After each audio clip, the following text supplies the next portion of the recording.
কিন্তু আমরা কি করছি বলুন, গাফলতের সাথে জীবন যাপন করছি। আর এখন আমি যুবক আছি, এখন আমার রক্ত গরম আছে, এখন হচ্ছে জিনা করার সময়, এখন হচ্ছে নতুন নতুন মেয়ে পটানোর সময়। নাউজুবিল্লাহ।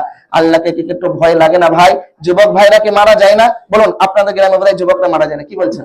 এই যে আপনার 2024 সাল চলে গেল, আজকে আপনার যুবকরা কি করছে?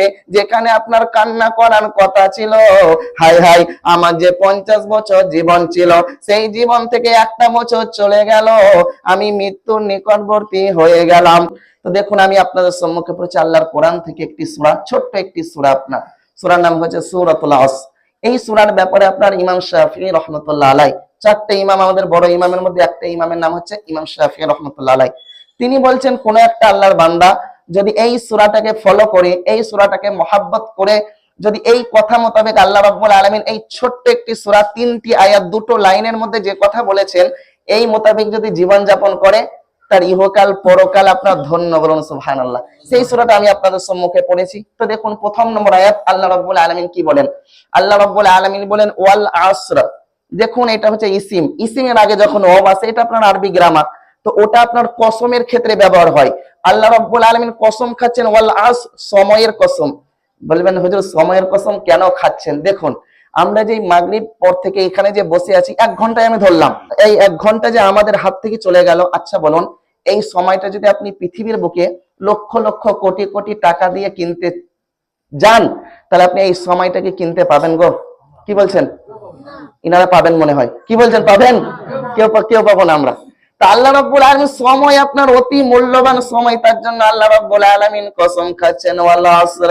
আল্লাহ রাব্বুল আলামিন সময়ের কসম খাচ্ছেন, সময়ের কসম খেয়ে আল্লাহ রাব্বুল আলামিন কথা বলছেন।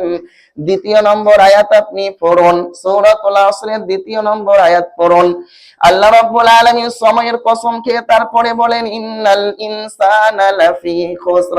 ইন্না মানে অবশ্যই, আল ইনসান মানে সকল মানুষ, সব মানুষ, লাফি খুসর খসারার মধ্যে পড়ে আছে, ক্ষতিগ্রস্তর মধ্যে পড়ে আছে।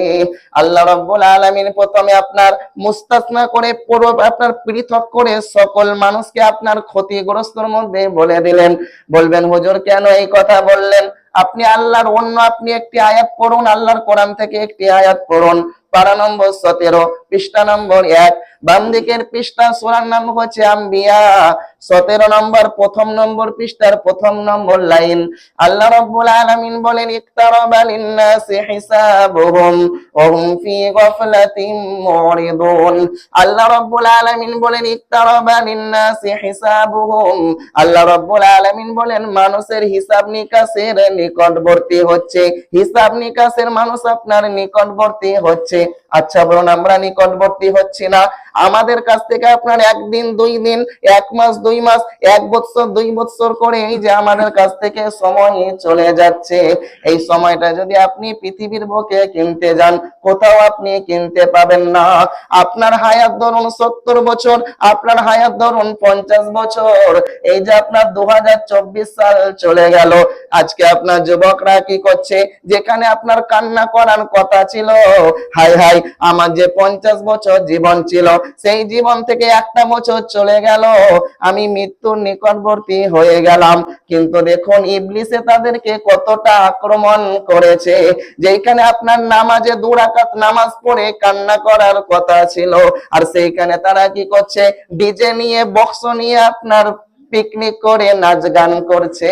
তো আল্লাহ রাব্বুল আলামিন বলেন ইকতারাবা লিন-নাসি হিসাবুহুম, মানুষ আপনার হিসাব নিকাশের নিকটবর্তী হচ্ছে। আপনার মানুষ যখন এই যে আপনার 1 বছর 2 বছর করছে, সময় চলে যাচ্ছে, আপনাকে আমাকে যখন কবরের মধ্যে রেখে আসা হবে, মানুষ যারা আপনার কবরের মধ্যে রেখে আসবে, 40 কদম পার হতে না হতেই আপনার আমার হিসাব শুরু হয়ে যাবে।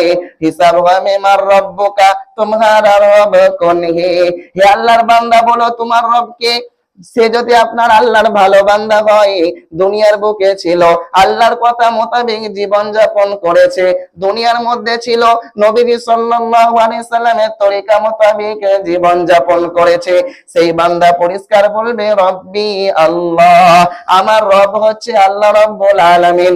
দ্বিতীয় নম্বর তাকে প্রশ্ন করা হবে মান নবিয়ুকা, তোমারা নবী কোন হে? হে আল্লাহর বান্দা বলো তোমার নবী কে? সে যদি আপনার ইমানদার ব্যক্তি হয়, ভালো ব্যক্তি হয়, পরিষ্কার সেই ফেরেশতাকে আপনার জবাব দিবে নবিয়ুনা মুহাম্মাদুর রাসূলুল্লাহ সাল্লাল্লাহু আলাইহি ওয়াসাল্লাম, আমার নবী হচ্ছে মুহাম্মদ সাল্লাল্লাহু আলাইহি ওয়াসাল্লাম। তৃতীয় নম্বর আপনার প্রশ্ন করা হবে মা দীনুকা, তোমারা দিন কি হে, কিয়া হে, তোমার ধর্ম কি বলো, তোমার দিন কি বলো? সে আল্লাহর বান্দা যদি ভালো বান্দা হয়, সে আপনার দুনিয়ার বুকে আল্লাহ রাব্বুল আলামিনের কথা মোতাবেক জীবন যাপন করেছে, দুনিয়ার বুকে নবীজি সাল্লাল্লাহু আলাইহি সাল্লামের তরিকা মোতাবেক জীবন যাপন করেছে, সে আপনার পরিষ্কার পরিষ্কার ফেরেশতাদেরকে উত্তর দিবে যে দ্বীনি ইসলাম, আমার ধর্ম হচ্ছে ইসলাম। আর সে ব্যক্তি দুনিয়ার বুকে ছিল, আল্লাহ রাব্বুল আলামিনের কথা মোতাবেক জীবন যাপন করেনি, নবী মুহাম্মদুর রাসূলুল্লাহ সাল্লাল্লাহু আলাইহি সাল্লামের কথা মোতাবেক জীবন যাপন করেনি, তাকে যখন প্রশ্ন করা হবে সে বলবে হা হা লা আদরি, হা হা লা আদরি, এগুলা বা কি রকম কথা, এর উত্তর তো আমরা জানি না, এর উত্তর তো আমি জানি না, এই কথা বলবে। তাহলে আমরা হিসাবের নিকটবর্তী হচ্ছে না, কি বলেন? হচ্ছে তো গো। এবার এখানে একটা একদম মূল্যবান কথা শুনে রাখুন, কবরে প্রশ্ন কটা করা হবে বলুন তো? তিনটে। জি, তিনটা আপনার মূল, তারপরে আরেকটা করা হবে, বুঝছেন? চারটে আবু দাউদ শরীফে আপনার কিতাবের মধ্যে আসছে, তিনটা আপনার করা হলো। তারপর যে ব্যক্তিরা আপনার তিনটে প্রশ্নের উত্তর দিয়ে দিল, তখন তাদেরকে প্রশ্ন করবে, সেই বান্দাকে জিজ্ঞেস করবে ফেরেশতা যে মা আদরাকা, হে আল্লাহর বান্দা তুমি যে উত্তর দিলা, এই উত্তর তোমরা কোথা থেকে জানলে? তখন আপনার একদল বলবে, তারা বলবে যে আপনার আমরা কি করেছি, কিতাব আল্লাহ, আল্লাহর কিতাব থেকে আমরা কি পেয়েছি, এই উত্তর আমরা পেয়েছি।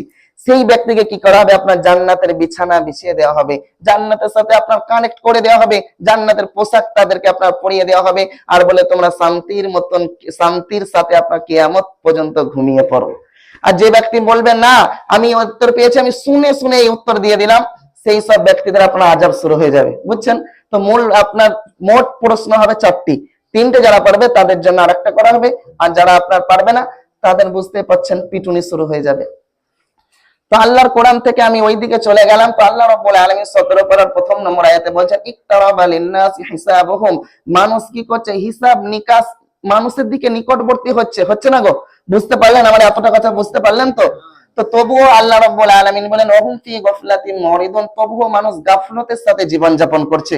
আপনি একটা ব্যক্তিকে বলেন নামাজ পড়ার জন্য, ভাই নামাজ পড়ো, নামাজ না পড়লে জাহান্নামে যেতে হবে, নামাজ ছাড়া বাঁচা যাবে না, সে বলবে ভাই কাল থেকে পড়বো, বলে না বলেন? না হলে বলবে সামনে জুম্মা থেকে পড়বো, না হলে বলবে সামনে রমজান মাস আছে, রমজান মাস থেকে ইনশাআল্লাহ শুরু করবো।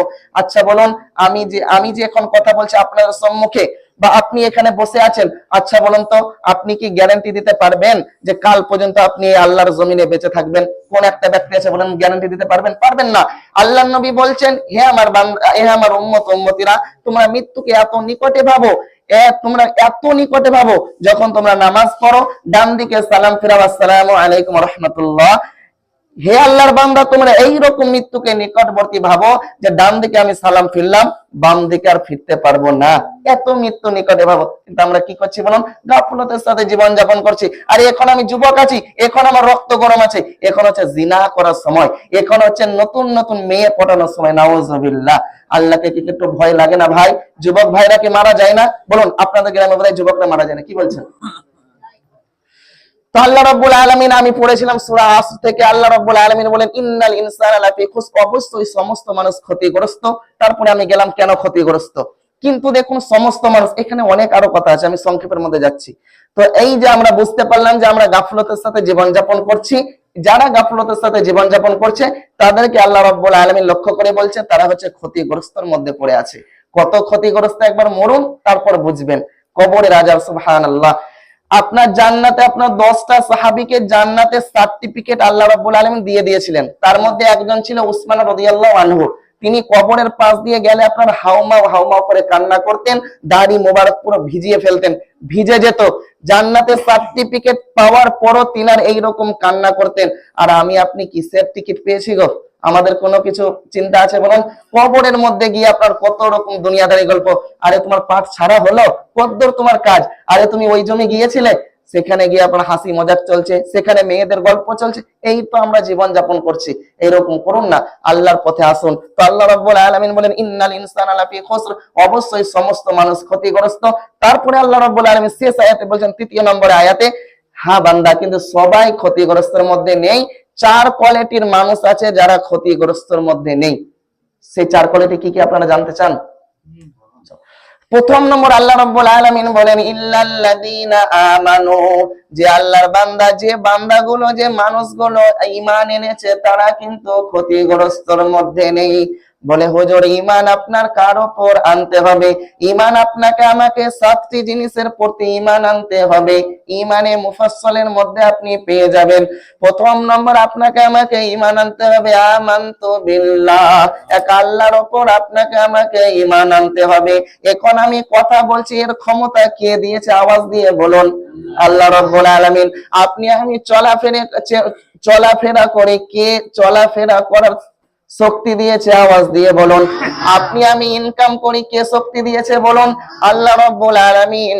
আপনাকে আমাকে বিশ্বাস রাখতে হবে, আপনাকে আমাকে ঈমান রাখতে হবে যে যা কিছু হয় সব আল্লাহ রাব্বুল আলামিনের তরফ থেকে হয়। আল্লাহ রাব্বুল আলামিন হচ্ছেন, যা আমরা করছি সব আল্লাহ রাব্বুল আলামিন ক্ষমতা দিয়েছেন বলে আমরা করতে পারছি।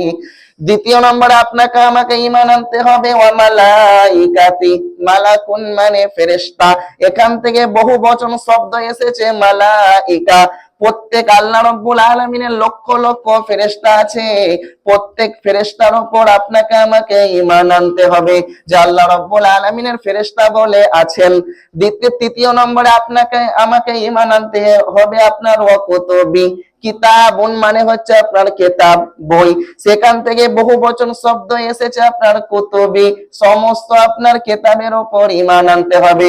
যেরকম আপনার মুসা আলাইহিস সালামের প্রতি কিতাব নাজিল হয়েছিল, দাউদ আলাইহিস সালামের প্রতি নাজিল হয়েছিল, ঈসা আলাইহিস সালামের প্রতি নাজিল হয়েছিল, মুসা আলাইহিস সালামের প্রতি তাওরাত নামের কিতাব অবতীর্ণ হয়, দাউদ আলাইহিস সালামের প্রতি জাবুর নামের কিতাব অবতীর্ণ হয়, ঈসা আলাইহিস সালামের প্রতি ইনজিল নামের কিতাব আপনার অবতীর্ণ হয়।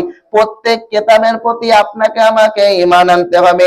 আমাদের নবী মুহাম্মদুর রাসূলুল্লাহ সাল্লাল্লাহু আলাইহি ওয়াসাল্লাম, তিনার উপর আপনার আল কোরআন অবতীর্ণ হয়।